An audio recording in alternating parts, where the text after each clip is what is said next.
पुणे आश्रम की एक सोनी सुबह सूरज की किरणें पेड़ों में खेल रही थीं और बगीचे में साधक सफेद वस्त्रों में ध्यान में मग्न थे। उसी समय ओशो अपने कुटीर के बाहर खड़े अपने शांत स्वरूप से जैसे संपूर्ण सृष्टि से संवाद कर रहे थे।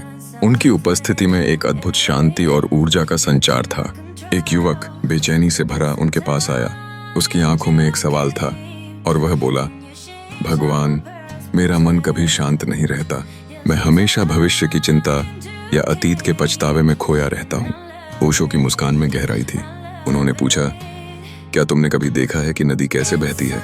युवक ने सरलता से उत्तर दिया, हाँ बहती है, पर उसमें क्या खास है? ओशो ने समझाया, नदी इसलिए बहती है क्योंकि वह रुकना नहीं जानती। अगर वह रुक जाएगी तो सड़ जाएगी।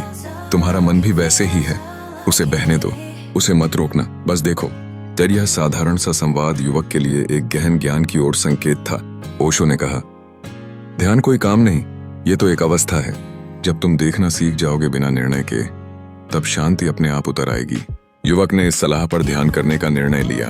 पहले कुछ मिनटों में ही उसके मन में विचारों की आंधी चलने लगी, लेकिन उसने ओशो की बात याद की।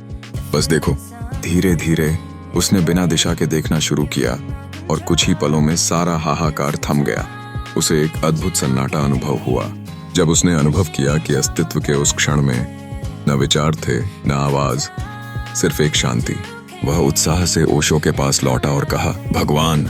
कुछ पल के लिए सब थम गया, जैसे मैं था ही नहीं। फिर ओशो ने मुस्कुराकर कहा, यही तुम्हारा असली स्वरूप है। जो तुमने अनुभव किया वही ध्यान है। ओशो की बात ने उस युवक को एक नए जीवन की ओर अग्रसर किया। वर्षों बाद वही युवक ओशो की शिक्षाओं का अनुयायी, एक महान ध्यान शिक्षक बन गया। उसका कहना था, जीवन में मैंने बहुत कुछ सुना और पढ़ा, लेकिन पहली बार देखना ओशो ने सिखाया। इस प्रकार ओशो ने न केवल एक व्यक्ति को बल्कि संपूर्ण समाज को ध्यान और आत्मज्ञान की ओर प्रेरित किया।